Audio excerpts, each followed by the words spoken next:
Good afternoon.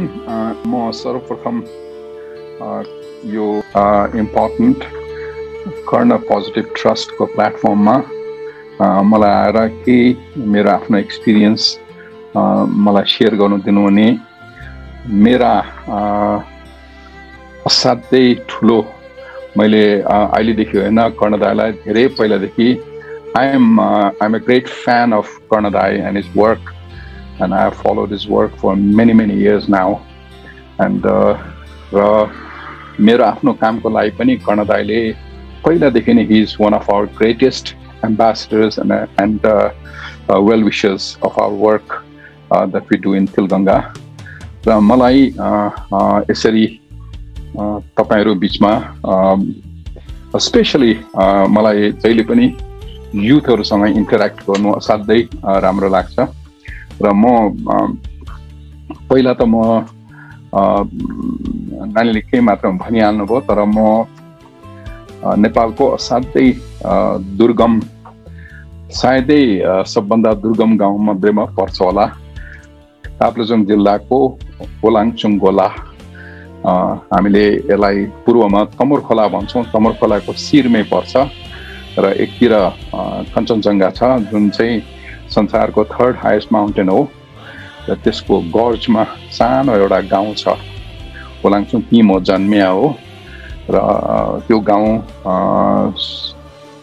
मा त्यति बेला अब स्कुल पनि थिएन केही थिएन त्यस्तो ठाउँमा म जन्मिएर मेरो पिताजीको भिजनले उहाँको फादरको भिजनले चाहिँ मलाई स्कुल पठाउन उहाँले त्यो एउटा विल पावर उहाँले निकालेर मलाई पठाउनु भयो अनि स्कुल मलाई दार्जिलिङमा राख्नु भएको थियो एउटा सामान्य स्कुलमा तर इन्ट्रेस्टिङ के थियो भने हामी त्यति बेला गाउँबाट स्कुल जानुलाई करिब 14 दिन जति हिँडेर जानु पर्थ्यो अनि एकचोटि स्कुलमा गइसकेपछि 3 वर्ष 4 वर्षसम्म फर्केर आउनु सायदै सम्भव थिएन होला किनभने आउने जाने टाइम नै तपाईको छुट्टी बितिसक्थ्यो र तर यसबाट मैले धेरै कुराहरू मैले आफूले सिके स्कुलमा बस्दाखेरि स्कुलमा मेरा साथीहरू सहपाठीहरूको प्यारेन्ट्सहरू आएर छुट्टीमा उहाँहरूलाई लिएर जान्थे कहिले आएर खानाहरू मिठो खाना बोकेर आउँथे अनि मैले चाहिँ त्यो सबै मैले भोग्न पाइन र म अलिकति तपाईको डेस्परेट जस्तो भुने र मलाई त्यति बेला स्कुलका प्रिन्सिपल हुनुहुन्थ्यो फादर मेक्टी भन्ने उहाँले असाध्यै गाइड गरेर लिएर जानुभयो र यो टाइममा यस्तो अप्ठ्यारोको टाइममा तपाईले एउटा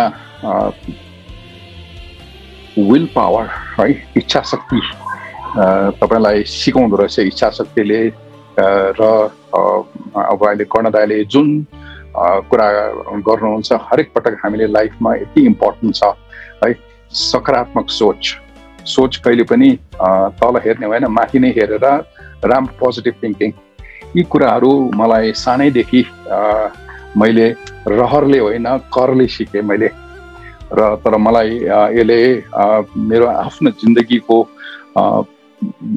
पछिल्लो पाइलाहरूमा यसले धेरै मद्दत गर्यो मेरो प्रोफेसनल करियरमा मलाई धेरै मद्दत गर्यो यो विल पावर गाह्रोमा कमिटमेन्ट गर्ने यस्तो कुराहरू मलाई धेरै मद्दत गर्यो अनि त्यहाँबाट आएर म काठमाडौँमा आएर मैले कम्पिटिसन फाइट गरेर कलेज पछि मैले मेडिसिन पढ्नु पाएँ र म इन्डियामा लखनऊमा मेडिसिन पढेँ लखनऊमा मेडिसिन पढ्ने पनि अब तपाईको हामीलाई एउटा कल्चरल शक जस्तो हुन्छ त्यति बेला यहाँबाट जाँदाखेरि इन्डियामा गएर त्यस्तो ठाउँमा गएर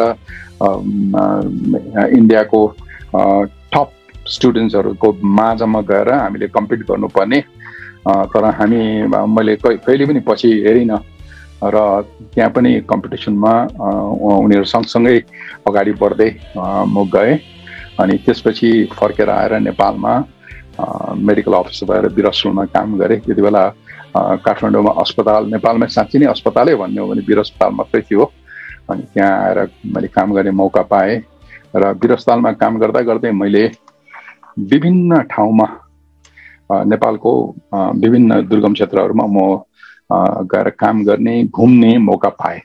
त्यो मौकाले मलाई असाध्यै तपाईको आफ्नो देशको जियोग्राफी भूगोल यहाँको सोसियोलोजी यहाँको ब्याकग्राउन्ड इकोनोमी बारेमा असाध्यै हामी कहाँ कसरी बस्छौँ भन्ने कुरो जान्नु असाध्यै इम्पोर्टेन्ट कुरा रहेछ। त्यो मैले धेरै सिकेँ। नेपालको विभिन्नतामा तपाईको कुन कुन ठाउँमा के छ भन्ने कुरो मलाई त्यसले थाहा दियो। त्यसपछि गएर म आँखामा पढ्नु गएँ। आँखामा त्यसरी नै म कम्पिटिसनमा गएर दिल्लीको all India institute of medical साइन्समा आँखा पढेर आइसकेपछि नेपालमा आएँ। अब त्यसपछि चाहिँ अनि मलाई पहिलेदेखि नै तपाईको आँखामा एउटा मोतीबिन्दुको शल्यक्रियामा पहिलेदेखि नै असाध्यै इन्ट्रेस्ट भइरहेको थियो र नेपालमा त्यति बेला नेपालमा मात्रै होइन संसारभरि यो स्पेशली डेभलपिङ कन्ट्रीमा मोतीबिन्दुको शल्यक्रिया चाहिँ मोतीबिन्दुको लेन्स त्यो क्याट्राक्ट लेन्सलाई निकालेर अनि सिएर त्यतिकै छोडिन्थ्यो। अनि त्यो त्यति मात्रै गर्दाखेरि आँखाले त्यति खास राम्रोसँग देख्दैन। अनि त्यसमा मोटो चस्मा ककको त्यो बोतल हुन्छ नि तपाईको कोकको बोतल कोक त्यो जस्तो सिसा अगाडि राखेर सिसाबाट हेर्यो भने अलिकति देख्ने हुन्छ। त्यो सिसा जस्तो त्यस्तो +10 +11 को सिसाले हेर्दाखेरि पहाडमा बस्ने मान्छे अलि अप्ठ्यारो ठाउँमा बस्ने मान्छे त लडिहाल्छ। अनि इनकोर्डिनेसन म्याग्निफिकेसन हुन्छ र प्राय मान्छेले त्यो चस्मा लाउन सक्दैन। त्यसकारण नलाएपछि ती करिब 60% मान्छेले चाहिँ आँखा अपरेसन गरे पनि फङ्सनली उनीहरू ब्लाइन्ड नै हुन्छ। अनि सुरुदेखि नै मलाई एउटा मेरो आफ्नो प्यासन चाहिँ के थियो भने मेरो प्यासन भनेको नै आधुनिक मोतीबिन्दुको शल्यक्रिया नेपाल जस्तो ठाउँमा जनमानसमा मैले कसरी दिने भनेको यो ठुलो तपाईको एउटा मेरो एउटा तपाईले पूजा भन्नुहुन्छ कि मेरो पर्पस भन्नुहुन्छ कि मेरो लाइफको भिजन भन्नुहुन्छ, यसलाई मैले अगाडि राखेर म त्यसपछि अगाडि मुभ गरेँ। अनि मुभ गर्दाखेरि त्यति बेला अब कठिनाइ धेरै थियो। सबभन्दा ठुलो कठिनाइ भनेको आधुनिक मोतीबिन्दुको शल्यक्रिया गर्नुलाई आँखामा हाल्ने लेन्सको जरुरत हुन्थ्यो। त्यो लेन्सको दाम त्यति बेला बाहिरबाट विदेशबाट आउने लेन्स करिब $200 मा मात्रै पाइन्थ्यो र $200 एउटा बिरामीलाई गर्दा असम्भव हो कि। एउटा सबभन्दा ठुलो तपाईको हाम्रो समस्या भनेको लेन्सको दाम। त्यसपछि दोस्रो समस्या भनेको नेपाल जस्तो ठाउँमा एकदमै कम्प्लिकेटेड सर्जरीलाई सरलीकरण गरेर जनताको माझमा कसरी एप्रोप्रिएटली हामीलाई गर्ने अलिक लो कस्टमा तर क्वालिटी कम नगरिकन कसरी यसलाई पुर्याउने भन्ने एउटा ठुलो। त्यसपछि त्यो सँगसँगै चाहिने उपकरणहरू कसरी सरलीकरण गर्ने यी सबै तपाईको कुराहरू ब्यारियर्सहरू थियो र यसलाई मैले ओभरकम हामीले हाम्रो टिमले ओभरकम गर्नुपर्ने जरुरी थियो। अनि एक स्टेप गरेर एउटा हामीले यो सर्जिकल टेक्निकलाई नेपालको ठाउँमा कहीँ 30 वटा कहीँ 40 वटा कहीँ 50 वटा अब त्यति बेला म मेरो परिवारसँग मेरो श्रीमती अनि मेरो छोरा त्यति बेला 1 वर्ष जति थियो अनि हामी चाहिँ सानो एउटा थोत्रो जिपमा घुमेर तपाईको ठाउँमा हामी अपरेसन गर्दै र मैले यो अपरेसनलाई रिफाइन गर्दै लगे बिस्तारै र यति बेला सबभन्दा इम्पोर्टेन्ट कुरा के हुँदो रहेछ भने तपाईको पर्पस र तपाईले जुन पर्पसको कुरा गर्नुहुन्छ पर्पस एकदमै क्लियर भिजन देख्नु पर्ने रहेछ। एउटा त्यो मनबाटै त्यसमा तपाईले फोकस गर्नुपर्ने, फोकस गर्नु असाध्यै इम्पोर्टेन्ट। र म त्यति बेला यति फोकस थिएँ कि म यहाँहरूलाई अनुरोध के गर्छु भने त्यो बेलामा मैले खाना खाने बेलामा पनि सर्जिकल स्टेप्स, सुत्ने बेलामा पनि सर्जिकल स्टेप्स, राति निन्द्रामा पनि सर्जिकल स्टेप्सहरू मैले देखेँ। अनि सायद त्यसले मलाई त्यो फोकसले गर्दाखेरि मलाई यसको डेप्थमा गएर यो सर्जिकल स्टेप्सहरू सरलीकरण गर्ने र नेपाल जस्तो ठाउँमा यसलाई सिम्प्लिफाई गर्ने, यो सिस्टमलाई नेपाल जस्तो ठाउँमा डेभलप गर्ने मलाई एउटा तपाईँ सफलता पाए भन्नु पर्यो। अनि यसकारण म जिन्दगीमा एउटा फोकस भन्ने कुरालाई म इम्पोर्टेन्ट छ भन्ने कुरो र कैयौं पटक यसमा बाधा अवरोधहरू आए। हेर्नुहोस् म तपाईँहरूलाई एउटा बाधा म तपाईँहरूलाई के भन्न चाहन्छु भने 1988-89 तिर अब हामीले यो शल्यक्रिया चाहिँ नेपालको विभिन्न रिमोट एरियाहरूमा हामीले गरिरहेका थियौँ। जति बेला यो लेन्स हाल्ने प्रविधि इन्डिया जस्तो मुलुकमा तपाईको एकदमै गन्ने चुनेको व्यक्तिहरूले मात्रै पाउँथे, यो एउटा उनीहरूको हेल्थ मिनिस्ट्रीको रोस्ट्रममा यो सिस्टम सधैँ थिएन। नेपालमा हामीले यो गर्थ्यौँ। यो गरे हुनाले विश्व स्वास्थ्य संगठन जस्तो organisation, international agency of prevention of blindness जस्तो अर्गनाइजेसनले नेपालमा एउटा क्याट्रेक्ट मिटिङ लिएर आयो। अनि त्यो मिटिङ चाहिँ हामीले यहाँ यस्तो अप्ठ्यारो ठाउँमा यस्तो खालको आँखामा लेन्स हालेर अपरेसन गर्ने प्रविधि हामीले गरिरहेको हुनाले यो किन गर्न लागेको यिनीहरूले भनेर यो एउटा यहाँ कन्फरेन्स याकनेटी होटलमा त्यति बेला हामी गरे। त्यो कन्फरेन्समा चाहिँ तपाईको संसारको हुज एन्ड हु नेशनल इन्स्टिट्युटको डाइरेक्टर अमेरिकाको, ओके, त्यसपछि WHO को, international agency of prevention of ब्लाइन्डनेसको, इन्डियाबाट, भारतबाट, बङ्गलादेशबाट, श्रीलङ्काबाट, पाकिस्तानबाट डाक्टरहरू आएर प्रेजेन्टेसन गर्नुभयो।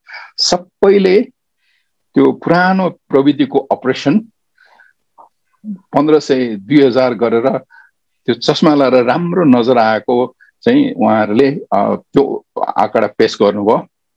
अनि म र मेरो साथी यानी गुरु पनि उहाँ फ्रेड हलोज भने अस्ट्रेलियाको, हामी दुईजनाले चाहिँ 150 वटा बिरामी मैले एकदमै रिमोट क्याम्पमा मैले गरेको केसहरू मैले प्रेजेन्ट गरेँ। त्यो गर्ने बित्तिकै धेरैले त्यहाँबाट उठेर यस्तो कम्प्लिकेटेड सर्जरी यस्तो ठाउँमा यस्तो सब अप्टिमल कन्डिसनमा तिमीहरूले गरेर this is not fair, this is not scientific, this needs to have a clinical trial र धेरैले उहाँहरूले त्यहाँ मिटिङमा कुरा गरे र हामी दुईजना करिब हामी दुईजनालाई एक्लै आयो। We were totally isolated. अनि हामी दुईजना यतिसम्म भयो कि मिटिङ त्यहाँबाट छोडेर हामी सिधै तल आएर बारमा आएर हामी बारमा बस्न थाल्यौँ, दुईजना, डाक्टर फ्रेड हलोज र म, अघि। तर के हुँदो रहेछ भने तपाईँको यस्तो चिजले हामीलाई सही लागेको कुरा हामीले यो बाटोबाट हामी अगाडि मुभ गर्दाखेरि यसले मैले जमानामा सिकेको विल पावरले र मैले तपाईँलाई भने फोकसले हामीलाई काम गर्यो र यसले अगाडि मुभमेन्ट यसले लियो।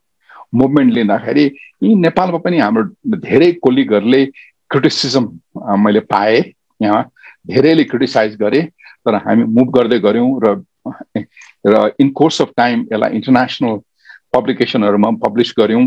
क्लिनिकल ट्रायल हामीले यहाँ गऱ्यौँ र सबैबाट राम्रो भइसकेपछि जुन मान्छेले हामीलाई क्रिटिसाइज गरे ती मान्छे फेरि पछि आएर तपाईँलाई सपोर्ट गर्न आउँदो रहेछ। यो यस्तै रहेछ, यो सही। त्यो त if you have a clear purpose and strong focus and the purpose is for good welfare of the people भएपछि तपाईँलाई भाग्यले या डेस्टिनीले जहिले पनि साथ दिन्छ, मलाई त्यो लाग्छ अघि। र मैले यो आँखाको शल्यक्रिया गर्ने र आँखाको उपचार गर्ने मेरो आफ्नो जिन्दगीको एउटा तपस्या हो। हेर्नुहोस् है, यसलाई तपस्या भने पनि हुन्छ, यसलाई एउटा प्यासन भने पनि हुन्छ, यसलाई मन पराउने कुरा भने पनि हुन्छ, इन्थुजियाजम भने पनि हुन्छ। यो मलाई के लाग्छ भने जिन्दगीमा यहाँ सुनिरहनु हुने मेरा सम्पूर्ण स्पेसली युथलाई म के भन्न चाहन्छु भने always learn to love your work. तपाईले आफ्नो कामलाई इन्थुजियाजम, तपाईले यो उत्साह साथ तपाईले जति नजिक अँगाल्नुहुन्छ उति तपाईलाई काममा सफलता मिल्छ। आखिरमा काम नगरी त हुँदैन। Why not love your work. र मलाई एउटा यसले मलाई जिन्दगीमा जहिले पनि अगाडि बढाएको छ। म यहाँहरूलाई एउटा यो भन्न चाहन्छु। अनि त्यसपछि हामीले नेपालमा इन्ट्राओक्युलर लेन्स म्यानुफ्याक्चरिङ फेसिलिटी हामीले बनाउने भन्ने हाम्रो बोर्डमा हाम्रो सल्लाह भइसकेपछि नेपाल जस्तो ठाउँमा इन्ट्राओक्युलर लेन्स त्यस्तो सफिस्टिकेटेड प्रिसिजन कि आँखामा राख्ने चिज जस्तो यहाँ नेपालमा म्यानुफ्याक्चर गर्ने कुरा गर्दाखेरि हाम्रा कोलिगहरू कतिजनाले हामीलाई धेरै क्रिटिसाइज गर्नुभयो।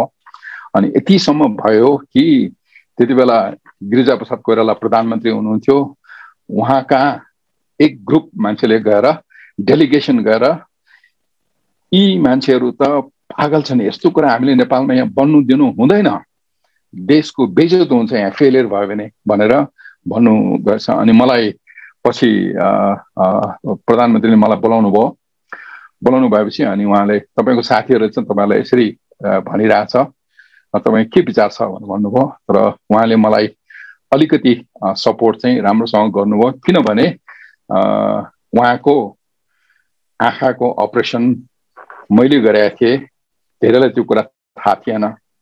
हामीले उहाँको आँखाको अपरेसन गर्दाखेरि अहिलेको शिक्षण अस्पताल टिचिङ हस्पिटलको अहिलेको जुन अपरेसन थिएटर छ त्यसमा भर्खर रङ लाएर नयाँ बनेको अपरेसन थिएटरमा सायद गिरिजाप्रसाद कोइरालाको आँखाको अपरेसन फर्स्ट अपरेसन थियो होला।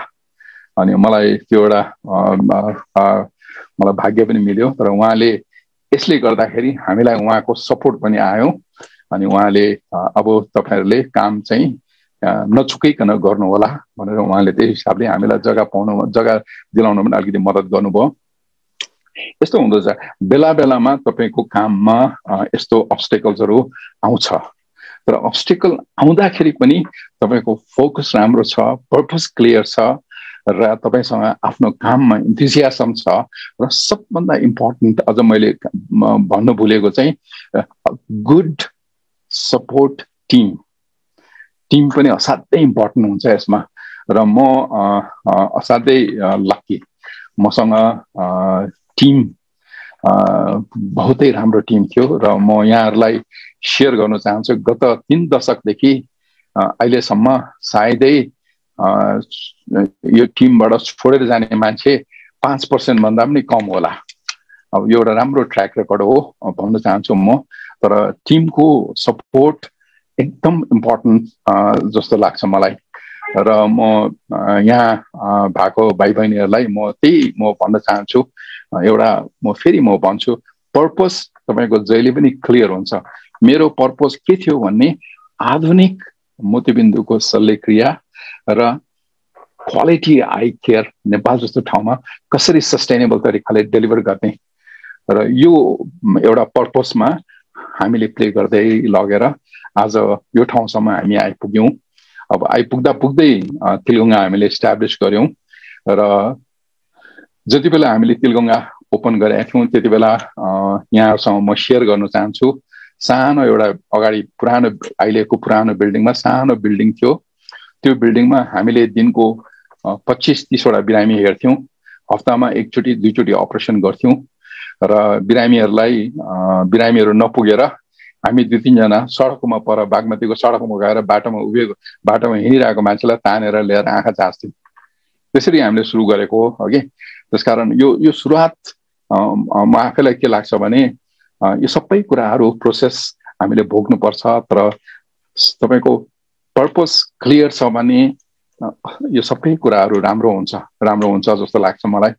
र अब अहिले आएर यो 3 दशकपछि हामी तिलगंगामा मात्रै करिब 1400 बिरामी 12 देखि 1400 बिरामी डेली हेर्छौं र तिलगंगाको आफ्नो नेटवर्किङ र आफ्नो आफूले क्यापासिटी बिल्ड गरेको हस्पिटलहरु सबै इन्क्लुड गर्यो भने त सायद दिनको 4000 जति बिरामी हेरिन्छ होला। अनि त्यही हिसाबले सर्जरी पनि गरिन्छ र नेपालको कुना-कुनामा हामीले स्प्रेड आउट गरेका छौं र नेपाल मात्र होइन। अब अहिले तपाई एसियामा जानुहोस्, अफ्रिकामा जानुहोस्, हाम्रा हरेक ठाउँमा एम्बेसडरहरु हुनुहुन्छ। तर हाम्रो एम्बेसडरहरु भन्दा हामीले सायद कम काम गरेका छैनौं होला।